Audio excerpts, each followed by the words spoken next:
नमस्कार दोस्तों, मेरा नाम ईशु कुमार साहू है। आइए ट्यूटोरियल में आप सभी का हार्दिक स्वागत करता हूं। आज से हम भारत की भूगोल को स्टार्ट करेंगे। भारत की भूगोल में हम सबसे पहले हम पढ़ेंगे भारत की भौतिक भूगोल। भारत की भौतिक भूगोल को हम क्रमबद्ध तरीके से पढ़ेंगे। आज का हमारा टॉपिक है भारत के भौतिक भूगोल में भारत की भूगर्भिक संरचना के बारे में आज हम देखेंगे। भूगर्भिक संरचना को देखने से पहले हमको भूगर्भिक क्या होता है इसके बारे में अध्ययन थोड़ा पता होना चाहिए कि क्या होता है एक्चुअल में। भूगर्भिक किसी देश की भूगर्भिक स्थिति वो हमको वह बताती है कि उस देश में चट्टानें कौन सी प्रकार की है, उस देश में खनिज कौन सी प्रकार की है, उस देश में आर्थिक स्थिति किस प्रकार की है, उस देश में जो ढलानें हैं, मिट्टी है, वह किस प्रकार की। यह सब चीज़ जानकारी हमें भूगर्भिक स्थिति से मिलती है। तो चलिए चलते हैं कि अब जैसे भारत की भूगर्भिक स्थिति हमको पढ़ना है, तो भारत की भूगर्भिक स्थिति पढ़ने से पहले हमको कुछ बेसिक टर्म का पता होना बहुत आवश्यक है। जैसे कि हम लोगों ने अभी विश्व का भूगोल नहीं पढ़ा है, तो उसके हिसाब से मैं कुछ बेसिक टर्म आपको बताना चाहता हूँ कि क्या होता है। सबसे पहले हम देखते हैं कि चट्टान के बारे में देखते हैं। चट्टान कैसे बनता है उसके बारे में हम सबसे पहले देखते हैं। जैसे चट्टान का निर्माण कैसे होता है, सबसे पहले वह तत्व बनेगा। सबसे पहले कुछ चीज तत्व बनेगा, तत्व फिर बन के क्या बनता है, यौगिक। तत्व फिर क्या बनेगा, यौगिक बनेगा। यौगिक बनता है फिर अपना खनिज बनता है। यौगिक अपना खनिज बनता है और खनिज में जब अशुद्धि मिल जाती है तब क्या, चट्टान का रूप लेता है। ठीक है, इसी कारण आपने कभी भी सुना होगा जो भी खनिज रहता है वह अपने अयस्कों के फॉर्म में होता है। जब उसको प्यूरिफाइड किया जाता है उसके बाद हमको खनिज की प्राप्ति होती है। ठीक उसी तरह क्या है, जब खनिज में अशुद्धि मिल जाती है तब क्या बनता है, चट्टान का निर्माण होता है। जैसे क्या होता है, तत्व बना, तत्व के बाद यौगिक, यौगिक के बाद खनिज, खनिज में जब अशुद्धि मिल जाएगी तब वह चट्टान का रूप लेता है। यह तो हो गया चट्टान का निर्माण किस प्रकार से होता है। अब हमको देखना है कि विश्व में कितने टाइप की चट्टानें पाई जाती, उसके बारे में हम थोड़ा देखते हैं। जैसे कि विश्व में अगर मैं बात करूं तो मुख्यतः 3 प्रकार की चट्टानों की बात की जाती है। पहला है अपना आग्नेय, दूसरा है अपना अवसादी,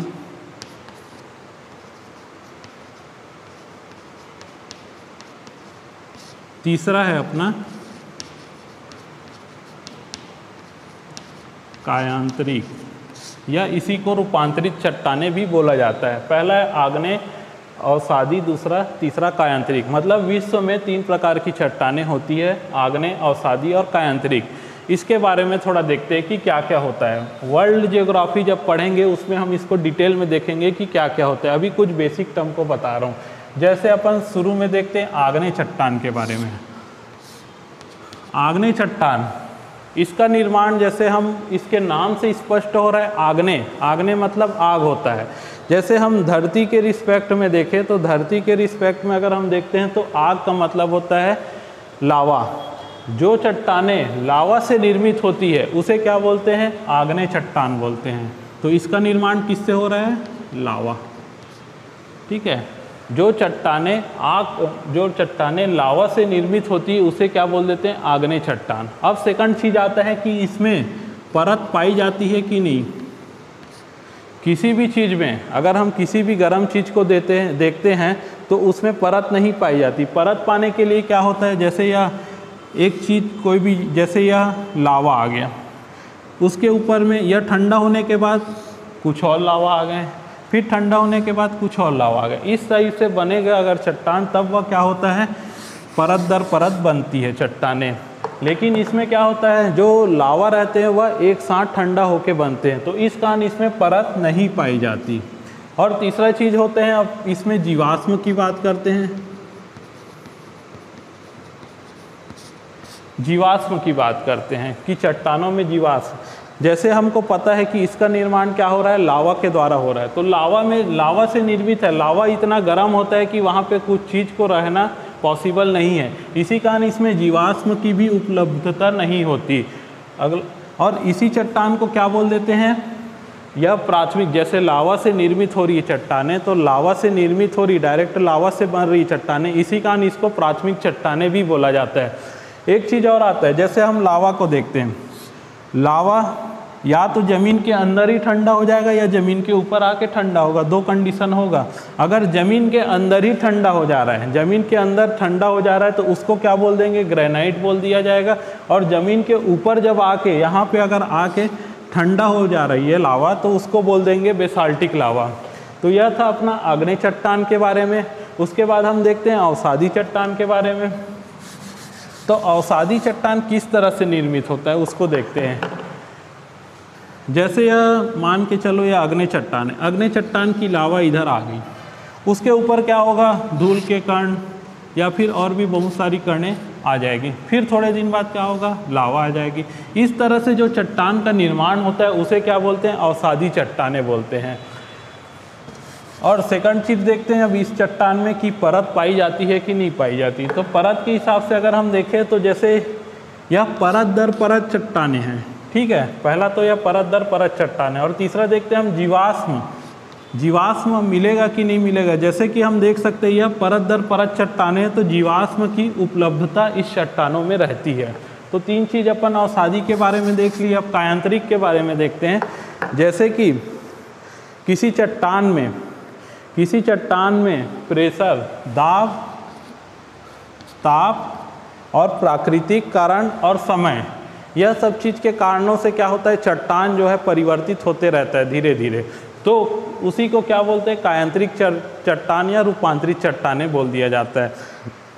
जैसे कि अगर एग्जाम्पल देखोगे आपके बारे में, जैसे आप जब पैदा हुए थे तो छोटे थे, उसके बाद धीरे धीरे बड़ा हुए, फिर उसके बाद बड़ा हुए, फिर जवान हुए, फिर बूढ़ा हुए, इस तरह से आपका क्रम चलता है। मतलब आप भी क्या हो रहे हैं, समय के साथ रूपांतरित होते जा रहे हैं। ठीक उसी तरह क्या होता है, चट्टान भी रूपांतरित होते जाता है। उसी को क्या बोल दिया जाता है, रूपांतरित चट्टानें बोल दिया जाता है।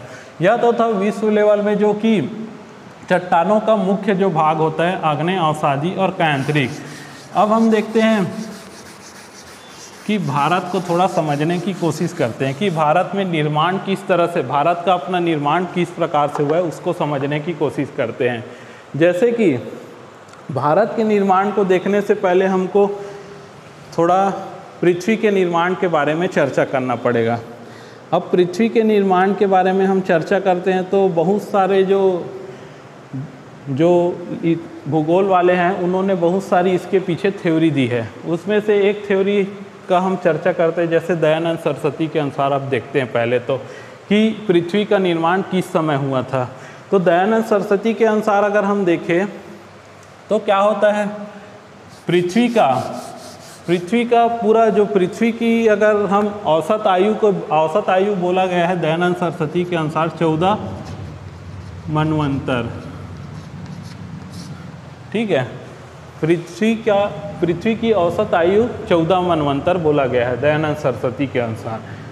अब 14 मनवंतर कैसे होता है, जैसे एक मनवंतर में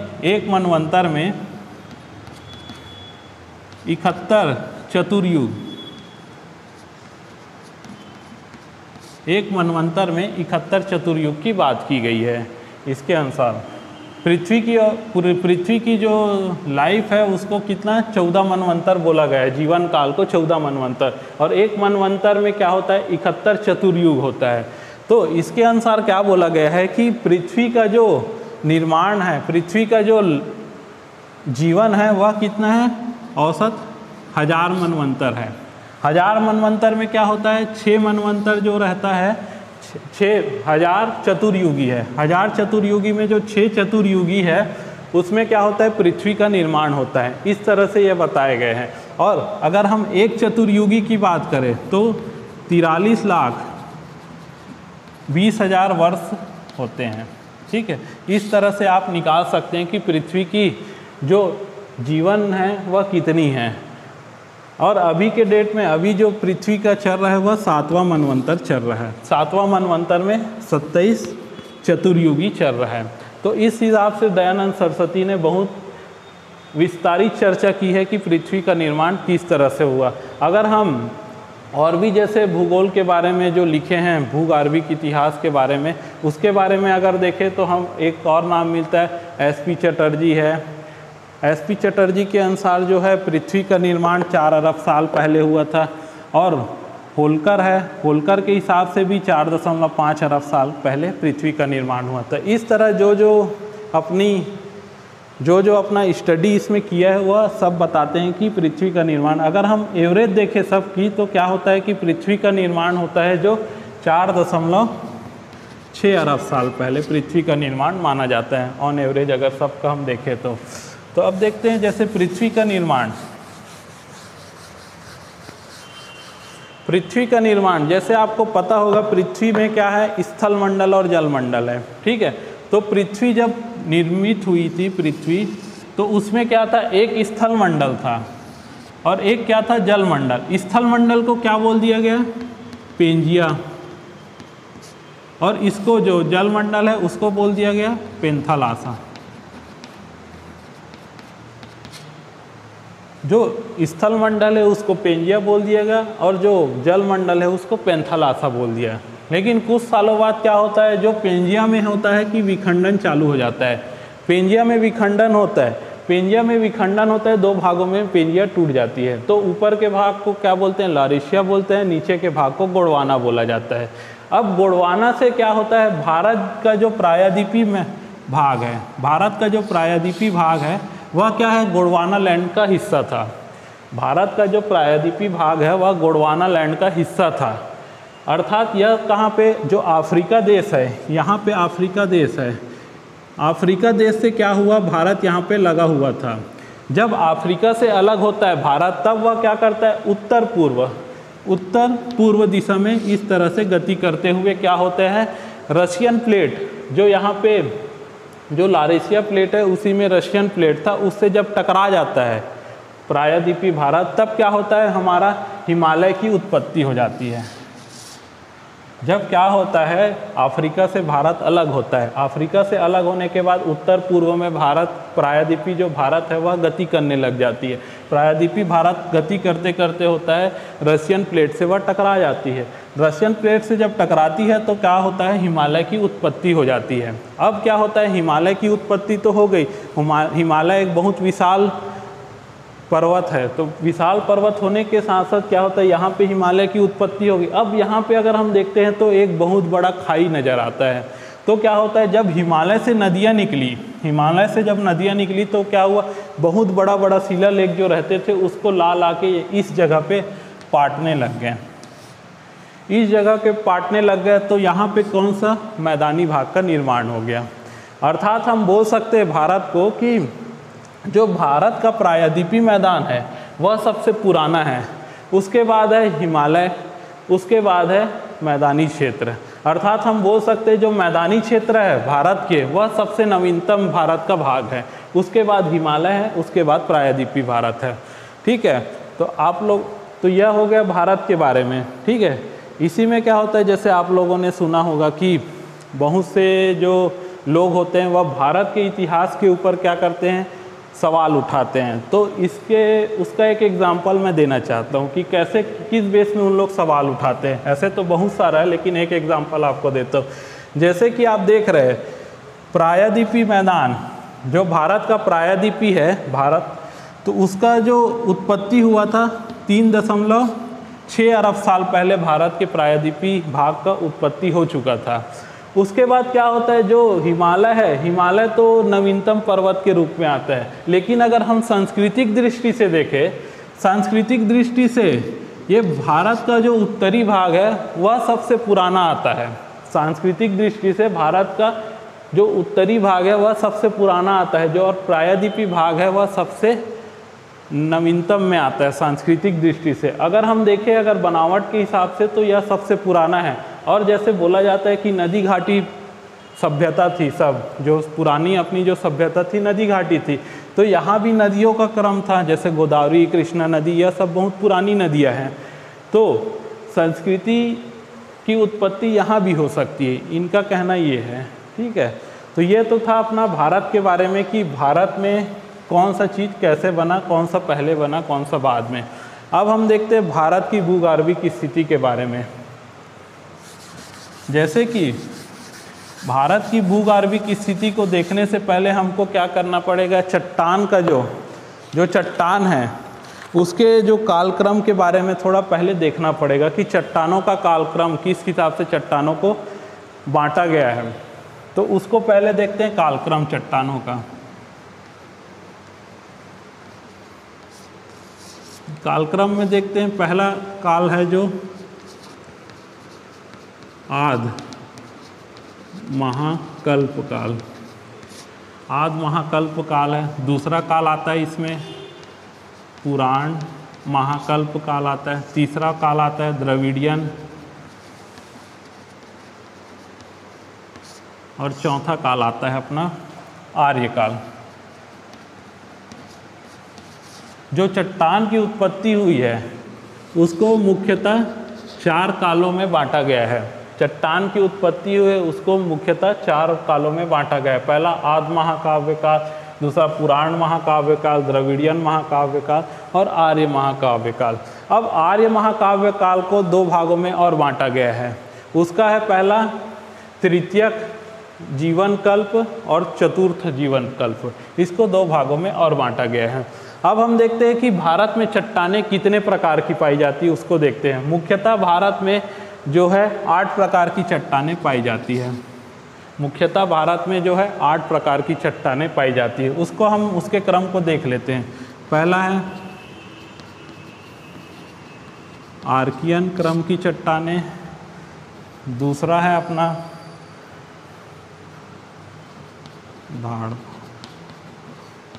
धाड़वाल क्रम की चट्टानें, तीसरा है अपना कुडप्पा क्रम की चट्टानें, चौथा है अपना विंध्यन क्रम की चट्टानें, पांचवा है अपना गोंडवाना क्रम की चट्टानें, और छठवा है अपना